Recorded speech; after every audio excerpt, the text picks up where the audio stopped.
दयानंद सरस्वती और कुत्तों के बीच क्या क्या सामान्यताएं हैं, इसके बारे में कुछ पॉइंट्स रख दूं। सबसे पहला सामान्यता है कुत्ते नंगे रहते हैं और दयानंद भी नंगा रहता था। इस पॉइंट को मैं प्रूफ करने के लिए पंडित लेखराम का लिखा हुआ दयानंद का जीवन चरित्र दिखाऊंगा। इसके पेज नंबर 92 में लिखा है कि पंडित ज्वाला प्रसाद गौर ने दयानंद सरस्वती को जब पहली बार देखा तो गंगा के तट पर स्नान करके नंगा बैठा था और चड्डी सुखा रहा था। इस बात से यह साबित हुआ कि जैसा कुत्ता सभी लोगों के सामने नंगा बैठा रहता है, वैसा ही दयानंद भी सभी लोगों के सामने नंगा बैठा रहता था। अब कुत्तों के साथ दयानंद की दूसरी सिमिलैरिटीज देखें। कुत्ते बड़े होकर अपने माँ बाप को भूल जाते हैं।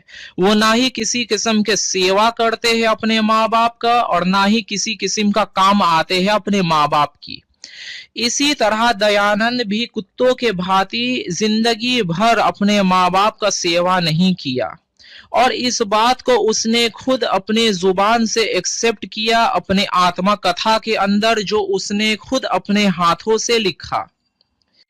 दयानंद ने अपने आत्मा की कथा में लिखा है कि उसने अपने माता पिता का नाम और निवास स्थान नहीं लिखा क्योंकि उसके माता पिता जिंदा है और वो ये नहीं चाहते कि वो अपने माता पिता की सेवा करे और उन पर अपनी धन खर्च करे।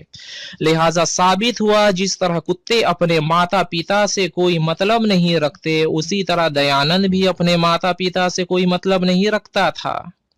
आगे बढ़ते हैं तीसरे पॉइंट की तरफ। कुत्ते लोग शादियां नहीं करते हैं। इसी तरह दयानंद भी कभी शादी नहीं किया, बल्कि जब घर वाले उसका शादी करा रहे थे तो दयानंद शादी के मौके पर ही घर से भाग निकला था।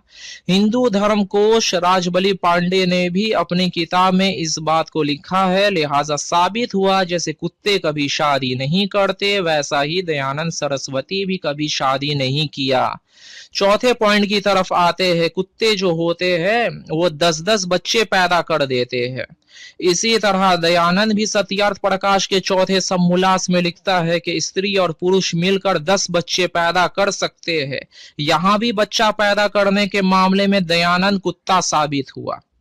पांचवें पॉइंट की तरफ आते हैं। कुत्ते लोगों का जब पेट भर जाता है तो ऐसा सोता है जैसे बेहोश हो गया। दयानंद भी भांग पीकर कुत्ते के जैसा बेहोश हो जाया करता था। जैसा उसने अपने आत्मा कथा में कहा है कि भांग पीने का स्वभाव हो गया, सो कई बार प्रभाव से मैं सर्वत बेसुध हो जाया करता, यानी कुत्ते का जैसा बेहोश हो जाया करता था। अब आते हैं छठे पॉइंट की तरफ। कुत्ता कई कुतियों को प्रेग्नेंट कर देता है और कुतिया भी कई कुत्तों से मुंह काला करके प्रेग्नेंट हो जाया करती है। ऐसा ही सिस्टम दयानंद ने नियोग में बताया है। सत्यार्थ प्रकाश के चौथे समोल्लास के अंदर नियोग से 10 बच्चा पैदा किया जा सकता है, लेकिन स्त्री अलग अलग पुरुषों से और पुरुष भी अलग अलग स्त्रियों से। यानी दयानंद ने मना किया है कि स्त्री 10 बच्चा एक ही मर्द से नियोग में पैदा कर ले। हाँ, ज्यादा से ज्यादा 2 से 4 बच्चा एक मर्द से स्त्री पैदा करेगी, फिर दूसरे मर्द से, फिर तीसरे मर्द से। अगर कोई स्त्री 10 बच्चे 10 मर्दों से पैदा करे और मर्द भी 10 स्त्रियों को नियोग के नाम पर प्रेग्नेंट कर दे तो नियोग में ये भी जायज है। अगर किसी को दलील देखना हो नियोग में ये भी जायज है तो सत्यार्थ प्रकाश के चौथे समोल्लास में देखा जा सकता है। पूरी तरह कुत्ते और कुतियों की तरह वैश्यावर्ती का सिस्टम है नियोग के अंदर।